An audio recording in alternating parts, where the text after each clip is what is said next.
یہ تو اب لوگوں کو سمجھ آ گئی ہے کہ سسیلین مافیاز کیا ہوتے ہیں. یہ تو مافیاز کے جو ڈانز ہوتے ہیں یا جو گینگز کے سربراہ ہوتے ہیں, کبھی انہوں نے اس قسم کی حرکتیں نہیں کی جو پرائم منسٹرز آفس کو استعمال کر کے ہو رہی ہیں.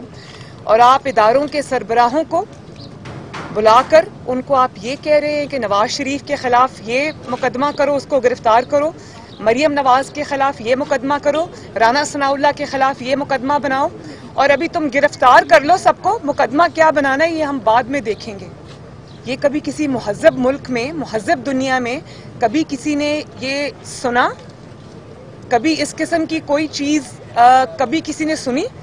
یہ تو عقل دنگ رہ جاتی ہے انسان کی. اور میں یہ بتا دوں آپ کو کہ مجھ سے بھی زیادہ یہ مسئلہ پاکستان کے عوام کا ہے. نواز شریف صاحب سے زیادہ مسلم لیگ نون کے لیڈران جو انتقام کا نشانہ بنے, یہ اس سے بھی زیادہ مسئلہ پاکستان کے عوام کا ہے. کیونکہ یہ سب پولیٹیکل انجینئرنگ کر کے, اداروں کو انوالو کر کے, ان کے سربراہوں کو اپنے آفس میں, پرائم منسٹرز آفس میں بلا کے, ڈرا کے, دھمکا کے ان کو یہ کہا جاتا ہے کہ آپ یہ کرو, اور اس کا نتیجہ عوام عمران خان کی نالائکی, نااہلی اور قیامت کے طور پہ بھگتتے ہیں. اتنی ساری جو آپ نے پولیٹیکل انجینئرنگ کی ہے اور اپنے مخالفین کو چن چن کے آپ نے نشانہ بنایا ہے, اس کا رزلٹ کیا ہے؟ اس کا رزلٹ یہ ہے کہ پاکستان پوری دنیا میں بدنام ہو کے رہ گیا. اس کا رزلٹ یہ ہے کہ ہر محاذ پہ آپ ایپک فیلئر ہے. ہر محاذ پہ آپ کو اتنی بڑی ناکامی اور نااہلی کا سامنا کرنا پڑا ہے کہ شاید پاکستان کے 73 سال میں اس طرح کی مثال نہیں ملتی. دنیا میں آپ کی فلائٹس بین ہو رہی ہیں, آپ کے پاسپورٹس جو ہے وہ بین ہو رہے ہیں, آپ کہیں منہ دکھانے کے لائق نہیں ہے. پاکستان میں آپ نے عوام کے اوپر مہنگائی کا عذاب آیا ہوا ہے, لا قانونیت کا عذاب آیا ہوا ہے, گورننس نام کی کوئی چیز نہیں ہے. پاکستان کے شہر جو ہے وہ کوڑے کے ڈھیر بن گئے ہیں, اور آپ کو صبح اٹھتے ہیں اور آپ کی جو پورے دن کی کارکردگی ہے وہ کیا ہے؟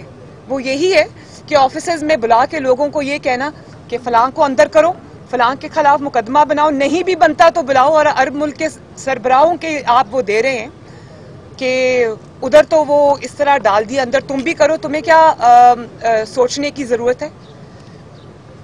اور اس سے بھی بڑی بات یہ ہے کہ جو جسٹس قاضی فائز عیسیٰ کے ساتھ ہوا, جس طرح پرائم منسٹر ہاؤس کے اندر بیٹھ کر ایک سٹنگ جج کے اوپر, جو کہ چیف جسٹس بنے گا انشاءاللہ تعالی آنے والے وقت میں, ایک اور جو حق اور انصاف پہ چلنے والا جج ہے, آپ نے اس کے خلاف سازش کی بیٹھ کر, آپ نے کہا اس کو گرفتار کرو. کبھی کسی نے یہ سنا؟ یہ بہت سنگین معاملہ ہے اور ہم اس کو ایسے نہیں جانے دیں گے. یہ بہت بڑا معاملہ ہے. شاید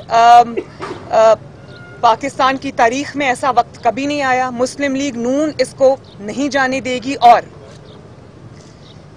میں عدلیہ سے بھی یہ ریکویسٹ کروں گی کہ اس معاملے کو خود دیکھیں. یہ کوئی چھوٹا الزام نہیں ہے. آج جسٹس قاضی فائز عیسیٰ کٹہرے میں کھڑے تھے, ان کی وائف سرینا عیسیٰ کٹہرے میں کھڑی تھی. جس طرح سے ان کو لغو جھوٹے الزامات کا سامنا کرنا پڑا صرف اس لیے کہ انہوں نے فیض آباد دھرنے کا حق اور سچ پر مبنی فیصلہ دیا, تو آپ کو کیوں ڈر ہے اتنا ان ججز کا جو حق اور سچ پر کھڑے ہوتے ہیں؟ آپ کو اس طرح کے ججز کیوں چاہیے جن کو آپ اپنی مرضی کے؟ شوکت عزیز صدیقی صاحب بھی کھڑے ہو گئے, فائز عیسیٰ صاحب بھی کھڑے ہو گئے, اور میں آج یہ فخر محسوس کرتی ہوں کہ انہوں نے کھڑے ہو کر اس دہشت گردی کا, ریاستی دہشت گردی کا مقابلہ کر کے, ایک دہشت گرد جو پرائم منسٹر ہاؤس میں اس وقت بیٹھا ہوا ہے, مسلط ہے ہم لوگوں کے سروں کے اوپر, اس کی سازشوں کا مقابلہ کر کے ان کو ایکسپوز کیا اور بہادری اور جرأت سے سازش کا مقابلہ کیا, اور تمام ججز کو اور پاکستان کے عوام کو جو ان کی طرف دیکھ رہی تھی ان کو سرخرو کیا.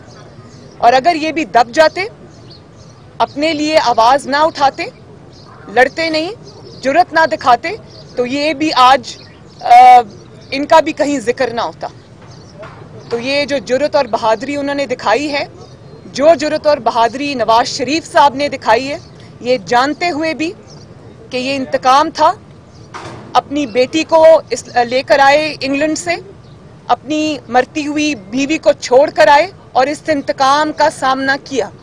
آپ مجھے یہ بتائیں کہ جو بشیر میمن صاحب کے انکشافات ہیں وہ تو آج آپ کے سامنے آئے نا، مجھے بہت خوشی ہے کہ قوم کو ایک ایک چیز پتہ چل گئی، اور بھی بہت ساری گواہیاں آئیں گی۔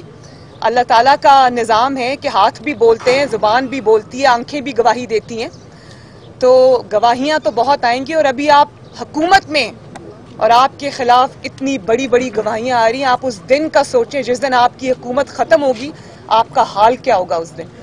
اور ایک سیکنڈ، اور میں انتقام کے آگے، ہم تو پہلے دن سے جانتے تھے یہ انتقام ہے، جب پیناما کا مقدمہ انہوں نے شروع کیا، ہم اس سے اور دھرنے 2014 میں جو دھرنے ہوئے تھے، ہم تب سے جانتے ہیں یہ کیا سازش چل رہی ہے، یہ اسی سازش کی کڑی ہے، اسی کا سلسلہ ہے، اور ہم تب سے جانتے تھے۔ لیکن مجھے خوشی ہے کہ آج پاکستان کا بچہ پاکستان کا ہر شہری جان گیا ہے کہ عمران خان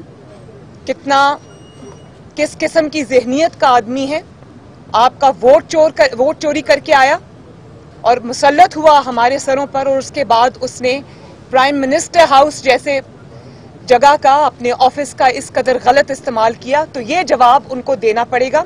اور میں جوڈیشری سے یہ ریکویسٹ کروں گی کہ جو قاضی فائز عیسیٰ صاحب کے ساتھ ہوا، ان کو تو انصاف ملا، آگے بھی ملے، اللہ کرے۔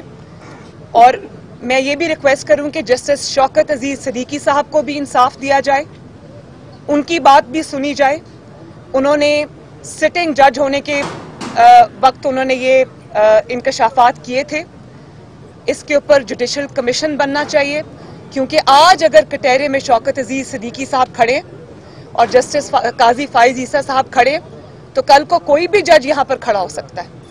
تو صرف اس لیے کہ کوئی جج جو ہے وہ حق اور انصاف پر چلنے والا ہے، اس کو کٹہرے میں لا کر کھڑا کر دیا جائے، اس کی وائف کو، اس کی فیملی کی تذلیل کی جائے، ان کو عدالتوں میں گھسیٹا جائے، اس روش کو ختم کرنا ہوگا۔ تو میں جوڈیشری سے یہ ریکویسٹ کرتی ہوں کہ اس کے اوپر جوڈیشل کمیشن بنائیں، جو قاضی فائز عیسیٰ صاحب کے کیس میں عمران خان کے اوپر الزامات لگیں کہ انہوں نے کس طرح اس سازش کو پرائم منسٹر ہاؤس میں بیٹھ کے تیار کیا، اور کس طرح سے ان کے خلاف جھوٹا ریفرنس دائر کیا، اور کس طرح سے ان کا پورا کریئر خراب کرنے کی کوشش کی۔ دیکھیں، ایک منٹ، پٹیشن ہم اپنے آپشنز اوپن رکھ رہے ہیں۔ ہم پر کہا گیا کہ آپ یہ دیکھیں کہ میں جو ارشد ملک صاحب تھے، جب ان کی ویڈیو میرے سامنے آئی تو میں نے وہ قوم کے سامنے رکھی، اور عمران خان صاحب کیا کہہ رہے ہیں؟ وہ کہہ رہے ہیں کہ اس کے اوپر دہشت گردی کا مقدمہ بناؤ۔ ان کو یہ کہہ رہے ہیں نہیں بھی بنتا تو بناؤ۔ اب میری ایک بات سنیں، دہشت گردی کا مقدمہ میرے خلاف بنتا ہے یا عمران خان کے اوپر بنتا ہے، جس نے یہ اتنی بڑی سازش کی؟ ایک تو آپ نے ججز کو بلیک میل کر کے غلط فیصلے ان سے لیے، ان کے کریئرز خراب کیے، اور اوپر سے آپ یہ کہہ رہے ہیں کہ جو اس کو سامنے لے کر آیا اس کے اوپر دہشت گردی کا مقدمہ بناؤ۔ رانا ثناء اللہ کو ڈرگز کے الزام میں اندر کرو، شہباز شریف صاحب کو گرفتار کرو، نواز شریف کے اوپر یہ الزام لگاؤ، اس کو بعد میں دیکھیں گے کیا مقدمہ بنتا ہے۔ غضب خدا کا، یہ کوئی بنانا ریپبلک ہے کیا؟ وہاں بھی ایسا نہیں ہوتا۔ آپ نے جہاں تک پٹیشن کی بات کی، پی ایم ایل این مشاورت کر رہی ہے آپس میں، ہم اس کو نہیں چھوڑیں گے۔ یہ بہت بڑا اور بہت سیریس کیس ہے، ہم اس کو آخر تک لے کے جائیں گے۔ اسی کیس میں 5 سال کی پوری سازش پنہاں ہے، ہم اس کو سامنے لے کے آئیں گے۔ لیکن کیونکہ اس میں سپریم کورٹ کے ایک معزز ترین جج ہیں قاضی فائز عیسیٰ، اس لیے سب سے بڑی ذمہ داری اس وقت عدلیہ پر عائد ہوتی ہے۔ عدلیہ خود اس کا نوٹس لے اور اس قسم کے اقدامات کو، اس قسم کی ذہنیت کو، اس قسم کے انسانوں کو ہمیشہ کے لیے ان پر پابندی لگنی چاہیے۔ اگر پیپلز پارٹی استعفوں میں شامل ہو جاتی تو اس وقت تک یہ حکومت جا چکی ہوتی، اس لیے اب ان کا یہ کہنا نہیں بنتا۔ اگر پی ایم ایل این یا باقی اپوزیشن استعفے دے گی اور پیپلز پارٹی استعفے نہیں دیتی تو اس میں اس طرح وہ جو ہم اس کے نتائج چاہتے ہیں وہ نہیں آتے. اس کا مطلب تو اس لیے میرا خیال ہے کہ یہ بہت مضحکہ خیز بات ہے. یہ مجھے اس قسم کی باتوں کا جواب نہیں دینا. اس میں پیپلز پارٹی اور مسلم لیگ نون کی آپسی تعلقات کی کوئی ایشو نہیں ہے. سیاسی جماعتیں ایک دوسرے کے ساتھ اختلافات کے باوجود بھی چلتی رہتی ہیں. یہاں پر ہے پاکستان کے 22 کروڑ عوام کا مقدمہ, اور اس پہ مسلم لیگ نون, چاہے وہ پیپلز پارٹی ہو چاہے وہ کوئی اور جماعت ہو, اس پہ مسلم لیگ نون انشاءاللہ تعالی کمپرومائز نہیں کر سکتی. یہ ان کے حقوق کی جنگ ہے. یہ ان کو اس نالائق اور نااہل حکومت اور مسلط شدہ حکومت سے آزادی دلانے کی جنگ ہے, جو ان کو اتنے بڑے بڑے بل آ رہے ہیں, بجلی کے, گیس کے, قیمتوں میں ہوشربا اضافہ روز ہو رہا ہے, عوام مہنگائی میں, لاقانونیت میں پس رہے ہیں. تو ان کے ساتھ اتنا بڑا دھوکہ مسلم لیگ نون کم از کم نہیں کر سکتا. میں ہر بات میں جو اکاؤنٹیبلٹی کا نیریٹو ہے, چاہے وہ میں کسی جماعت کی بات نہیں کری, پورے پاکستان میں وہ تب تک انکمپلیٹ رہتا ہے, نامکمل رہتا ہے, جب تک عاصم سلیم باجوہ, جس کے اوپر اربوں کی کرپشن کا الزام ہے, ان کا معاملہ کورٹ میں نہیں آتا. وہ کورٹ میں اپنے شواہد یا اپنی بے گناہی ثابت نہیں کرتے, اور کورٹ سے اگر وہ بھاگتے رہتے ہیں تو پاکستان میں کسی کی اکاؤنٹیبلٹی کریڈیبل نہیں ہے. اور جہاں میں تو وہ مقدمہ ابھی بھی لڑوں گی. میں نے قاضی فائز عیسیٰ کا بھی لڑا, شوکت عزیز صدیقی صاحب کا بھی لڑا, تب جب میڈیا بات کرنے کی میڈیا کو اجازت نہیں تھی. لیکن کیا آپ میرا یہ جواب چلا سکتے ہیں اپنے میڈیا کے اوپر؟ پہلے تو آپ مجھے اس بات کی جواب دیں. وہیں سے عاصم سلیم باجوہ جیسے لوگوں کو شے ملتی ہے, کیونکہ وہ میڈیا کو کنٹرول کرتے ہیں. میڈیا ان کا نام نہیں لے سکتا, بیپ بیپ بیپ ہونا شروع ہو جاتی ہے جب آپ ان کا نام لیتے ہیں. آپ مجھ سے یہ سوال نہیں کر سکتے. ہم نے اپنی جان مشکل میں ڈال کر اس کے سارے کانسیکوینسز برداشت کر کے ہم آج بھی اپنی بات پر قائم ہیں. لیکن آپ یہ میرا جواب نہیں چلا سکتے. جب عاصم سلیم باجوہ صاحب کا نام آئے گا تو آپ بیپ کریں گے اس کو. جب تک میڈیا اس چیز پہ سٹینڈ نہیں لیتا, چور کو چور نہیں کہتا, بے گناہ کو بے گناہ نہیں کہتا, چاہے اس کا تعلق کسی بھی جماعت سے ہو یا ادارے سے ہو, پاکستان میں اکاؤنٹیبلٹی ایک خواب رہے گا. یہ سیاسی شہید تو میرے خیال ہے اب وہ نہیں بن سکتے. 3 سال بہت ہوتے ہیں ایک انسان کو یہ پروو کرنے میں کہ اس کے اندر ابیلٹی ہے یا نہیں ہے, اور وہ اس میں بری طرح ناکام ہوئے ہیں. تو جتنی جلدی اس حکومت سے, اس ووٹ چور اور جعلی حکومت سے عوام کی جان چھوٹ جائے اتنا اچھا ہے. بہت بہت شکریہ جی.